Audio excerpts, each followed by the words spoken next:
Hello everyone, welcome to my channel. आज का हमारा टॉपिक है गले में खराश और दर्द की सबसे अच्छी 5 दवा। तो ये सबसे अच्छी 5 दवाइयाँ कौन सी है जब भी आपकी गले में खराश और दर्द होता है। तो इस तरीके से आपको बार बार गला खराब हो जाना और गले में दर्द रहता है, तो सबसे best 5 medicine for strep throat. तो 5 सबसे अच्छी दवाइयों के बारे में सीखेंगे कि जिसके आपके टॉन्सिल्स जो हैं, आपका गला जो है वो ख़राब हो गया है, तो कौन कौन से मेडिसिन आप ले सकते हैं। तो चलिए स्टार्ट करते हैं आज का हमारा वीडियो लेक्चर और समझते हैं स्ट्रेप थ्रोट के बारे में कि गले में खराश हो गई है तो उसकी सबसे अच्छी 5 दवाइयाँ कौन कौन सी है। आज हम हमारे टॉपिक में सीखेंगे कि व्हाट इज़ स्ट्रेप थ्रोट।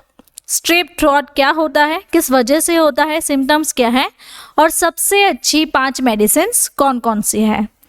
तो चलिए इंट्रोडक्शन से स्टार्ट करते हैं और समझते हैं सबसे पहले बीमारी के बारे में कि स्ट्रेप थ्रोट यानी कि गले में खराश हो जाना, गले में दर्द रहना, तो ये किस वजह से होता है। Because of bacterial infection.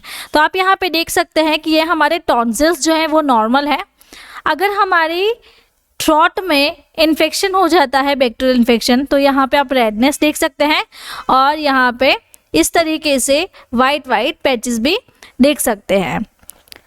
तो ये पेशेंट को क्यों होता है? बिकॉज ऑफ कहीं ना कहीं आपको किडनी इन्फ्लेमेशन है और रूमेटॉइड फीवर है, तो इस कारण से पेशेंट को स्ट्रेप थ्रोट की कंडीशंस हो सकती है। आप समझते हैं उसके कारण के बारे में। तो ड्यू टू बैक्टीरियल इन्फेक्शन, तो ये जो है वो बैक्टीरियम कौन सा है? स्ट्रेप्टोकोकस पायोजेन्स। तो इसके कारण स्ट्रेप थ्रोट होता है, तो इसे हम स्ट्रेप्टोकोकस भी कहते हैं शॉर्ट में। आप समझते हैं कि स्प्रेड कैसे होता है। तो जब भी कोई खांसता है, छींकता है या फिर किसी से बातें करता है, कन्वर्जेशन करता है, तो उसके कारण एक इंसान के मुंह में से जो ड्रॉपलेट्स आते हैं थूक के, स्प्लिट्स के, उसके कारण 1 पर्सन टू दूसरे पर्सन में वो फैलता है। इस तरीके से ये स्प्रेड होता है।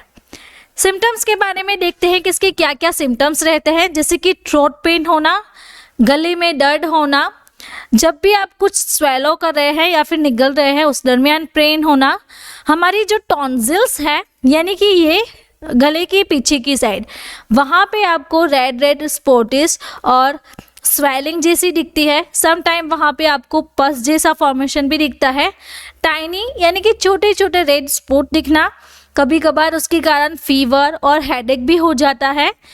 देन सडनली आपको सॉर थ्रोट यानी कि गले में ऐसा होता है कि वहाँ पे पेन होना, सूजन आ जाना, तो निगलने के वक्त भी आपको पेन होना, आपकी जो ग्लैंड्स हैं वो स्वेल हो जाती है, यानी कि ये जो यहाँ पे आप बीच में आप जगह देख रहे हैं वो जगह बिल्कुल ही नहीं रहती, जिसके कारण आपको कुछ भी निगलने में परेशानी होती है।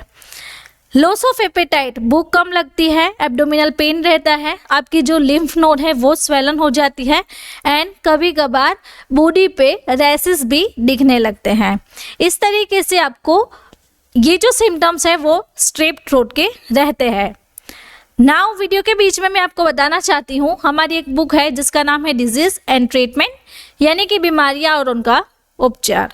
तो इस वीडियो में देख सकते हैं इस तरीके से पूरी कलर प्रिंटेड बुक आएगी। अगर आपको ये बुक चाहिए और हमारे साथ ऐसे ही स्टडी करना है तो मोर डिटेल्स और बुक परचेज करने के लिए इस व्हाट्सएप नंबर के थ्रू हमें कांटेक्ट कर सकते हैं।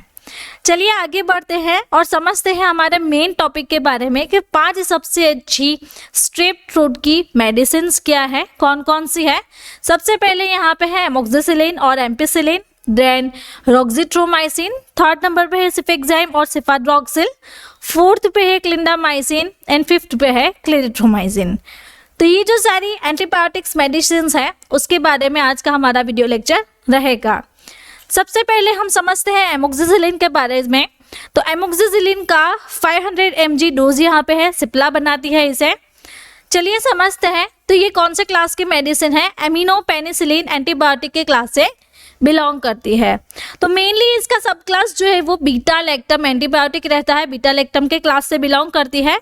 इसकी मैकेनिज्म क्या है, कैसे वर्क करती है, तो हमारी बॉडी में जो सेल वॉल होती है, तो सेल वॉल में जब भी इन्फ्लेमेशन हो जाता है, बैक्टीरियल इन्फेक्शन हो जाता है, तो वो इन्फेक्शन को इनहिबिट करके अपना काम करती है। मेनली इसका जो डोज है वो 750 से लेके 100 mg दिन में 2 बार रहता है। अगर कोई पेशेंट 500 mg ले रहा है तो 500 mg इंटू 2 तो कितना हो गया 1000। तो यहाँ पे आप देख सकते हैं इस तरीके से 1000 mg दिन में 2 बार या फिर 1 बार पेशेंट को प्रिस्क्राइब करते हैं।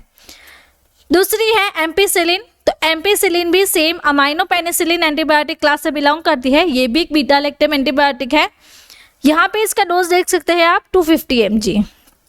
तो यहाँ पे देखिए 0.5 ग्राम है, यानी कि 500 mg हो गया, एंड 2 है, इसका मतलब होता है 2 ग्राम यानी कि 2000 mg। तो इससे इतना डोज रहता है। तो इसे ओरल भी दे सकते हैं, इंट्रामस्कुलर और इंट्रावेनस भी दे सकते हैं। बिकॉज ऑफ पेशेंट की सीवियरिटी कितनी है, इन्फेक्शन कितना फैला हुआ है, उसके अकॉर्डिंग डोज पेशेंट का रहता है। तो अगर चिल्ड्रन में देना है, छोटे बच्चों में देना है, तो 25 से 50 mg पर kg पर डे पेशेंट को प्रिस्क्राइब करते हैं। दूसरे नंबर पे है हमारी रॉक्जिथ्रोमाइसिन। तो रॉक्जिथ्रोमाइसिन मैक्रोलाइड क्लास से बिलोंग करती है। ये भी एक एंटीबायोटिक है। तो नंबर ऑफ बैक्टीरियल इन्फेक्शन को ये मेडिसिन ट्रीट करती है। तो इसका जो डोज रहता है वो 150 से 300 mg तक का रहता है। तो दिन में 2 बार पेशेंट को खाना खाने से 30 मिनट पहले ही प्रिस्क्राइब करना है। बिकॉज ऑफ ये जो मेडिसिन है रॉक्सिड 150, इसमें 150 है, तो 2 बार देंगे तो ये कितना हो जाएगा 300। तो इस तरीके से पेशेंट को खाना खाने से पहले प्रिस्क्राइब करना है। तो इसकी जो मेन मैकेनिज्म है वो ये है कि बैक्टीरियल प्रोटीन का जो सिंथेसिस होता है वो उसे इनहिबिट करके अपना काम करती है, और 50S जो रिबोसोमल सब यूनिट है उस पर अपनी इफेक्ट देती है। नाउ मैं आपको वीडियो के बीच में बताना चाहती हूँ, अगर आपको फ्री में जानकारी चाहिए तो मेरे चैनल को सब्सक्राइब करें जिसका नाम है सेहत टॉक। तो इसमें हम सीखते हैं घरगुथी उपचार, डायरेक्ट इलाज और कम्प्लीटली फ्री कोर्स। तो जल्द ही से मेरे चैनल सेहत टॉक को सब्सक्राइब करें। चलिए आगे बढ़ते हैं और सीखते हैं सिफेक्जिम के बारे में। सिफेक्जिम की 200 mg कंटेंट आता है, सिप्ला इसे मैन्युफैक्चरिंग करती है। तो सिफेक्जाइम भी एक एंटीबायोटिक क्लास से बिलोंग करती है, जिसका सब क्लास है सिफालोस्पोरिन। तो ये 3rd जनरेशन की मेडिसिन है। ये भी इफेक्टेड बैक्टीरिया जो है उसके अगेंस्ट फाइट एंड किल करने का काम करती है। तो इसका जो डोज है 200 से 400 यानी कि 200 से 400 mg दिन में 2 बार। अगर कोई 200 mg ले रहा है तो वो दिन में 2 बार लेगा। अगर कोई 400 mg ले रहा है तो वो दिन में 1 बार लेगा।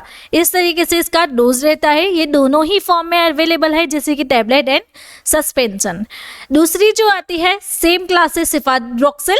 तो सिफाद्रोक्सिल भी सेम क्लास से बिलोंग करती है सिफालोस्पोरिन, लेकिन ये 1st जनरेशन की मेडिसिन है। तो ये भी बैक्टीरिया को फाइट एंड किल करने में हेल्प करती है।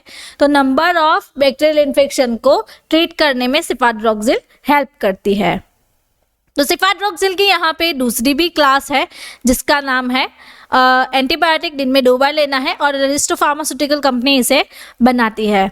तो इसका जो एडल्ट डोज है वो 0.5 to 1 ग्राम दिन में 2 बार। मिनिमम आप 1 ग्राम दे सकते हैं, मैक्सिमम 2 ग्राम दे सकते हैं। चिल्ड्रन डोज इसका है 250 mg, जो कि किड, यहाँ पे देख सकते हैं ये बच्चों के लिए है किड टैबलेट, और एवरी 12 आवर्स के यानी कि दिन में 2 बार आप दे सकते हैं। हायर डोज में प्रिस्क्राइब नहीं करना है। 4th नंबर पे हमारी आती है क्लिंडामाइसिन कैप्सूल।